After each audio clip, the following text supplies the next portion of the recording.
16 മാസത്തെ ബാധ്യത, കഴിഞ്ഞ 16 മാസത്തെ ബാധ്യത തീർക്കേണ്ടത് ഈ സർക്കാരാണ്. 18 മാസത്തെ കുടിശ്ശിക കഥ പറഞ്ഞവരോട് എന്റെ മറുപടിയാണ്, 16 മാസത്തെ ഉമ്മൻചാണ്ടിയുടെ കാലത്ത് 18 മാസത്തെ പെൻഷന്റെ അരിയസ്. സാർ, ഞങ്ങളിവിടെ പല പ്രാവശ്യം വിശ്വനാഥൊക്കെ പല പ്രാവശ്യം ഇവിടെ വായിച്ചിട്ടുണ്ട്. 2016 കഴിഞ്ഞിട്ട് ശ്രീ തോമസ് ഐസക്, അന്നത്തെ ധനകാര്യമന്ത്രി, ഇറക്കിയ വൈറ്റ് പേപ്പർ. ആ വൈറ്റ് പേപ്പറിൽ കൃത്യമായിട്ട് പറയുന്നുണ്ട് സോഷ്യൽ സെക്യൂരിറ്റി പെൻഷൻ ആകെ കുറവ് ഒരു 3 മാസം കൊടുത്തില്ല. കാരണം ഭരണപരമായ നടപടിക്രമങ്ങൾ മാറുന്നതിന്റെ ഇടയിലായിരുന്നു അത് ചെയ്തത്. അതുകൊണ്ടാണെന്നും തോമസ് ഐസക് പറഞ്ഞിട്ടുണ്ട്. 806 കോടി രൂപയുടെ കുറവായിരുന്നു അന്ന് ഉണ്ടായിരുന്നത്. നിങ്ങളുടെ ഒരു കാലത്തും ഇത് വൈറ്റ് പേപ്പറിൽ പറഞ്ഞിരിക്കുന്ന നിങ്ങളുടെ ഒരു കളവ് 18 മാസം മുടങ്ങിയെന്ന് പറയാ. മാത്രമല്ല, നിങ്ങളുടെ കാലത്ത് നിങ്ങൾ മുടങ്ങിയിട്ടുണ്ട്.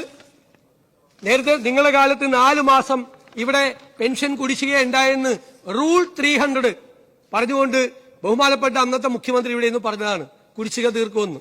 ഇനി ഇപ്പോഴത്തെ സ്ഥിതി എന്താ നിങ്ങൾക്കറിയോ? പെൻഷൻ KSSPL പെൻഷന് വേണ്ടി ഉണ്ടാക്കിയ എക്സ്ട്രാ ബജറ്ററി മെക്കാനിസമാണ്. അവരുടെ കടം എത്രയെന്നറിയാം? കൊടുക്കാനുള്ളത് 17,175 കോടി. സർ, ഒരു മാസത്തിൽ ആവറേജ് കൊടുക്കേണ്ടത് 1,100 കോടി രൂപയുടെ പെൻഷനാണ്. 1,100 കോടിയുടെ പെൻഷൻ. ഈ 17,175 കോടി രൂപയുടെ കടം ഈ സർക്കാരിന്റെ തലയിലാണ്. അതായത് 16 മാസത്തെ ബാധ്യത, കഴിഞ്ഞ 16 മാസത്തെ ബാധ്യത തീർക്കേണ്ടത് ഈ സർക്കാരാണ്. 18 മാസത്തെ കുടിശ്ശിക കഥ പറഞ്ഞവരോട് എന്റെ മറുപടിയാണ്, 16 മാസത്തെ ഈ സർക്കാർ കൊടുത്തു, പണം കൊടുത്തത് ശരിയാണ്, പണം കൊടുത്തു. പക്ഷെ കടം മേടിച്ചാണ് കൊടുത്തത്. എന്നിട്ട് ഞങ്ങളോട് പറഞ്ഞേക്ക് ഈ കടം എടുത്തോളാൻ, നിങ്ങൾ വീട്ടിക്കോളാൻ, ഞങ്ങൾ വീട്ടിക്കോളാൻ. ക്ലാരിഫിക്കേഷൻ കഴിഞ്ഞല്ലോ. ആരെങ്കിലും ഇങ്ങനെ വഴങ്ങോ?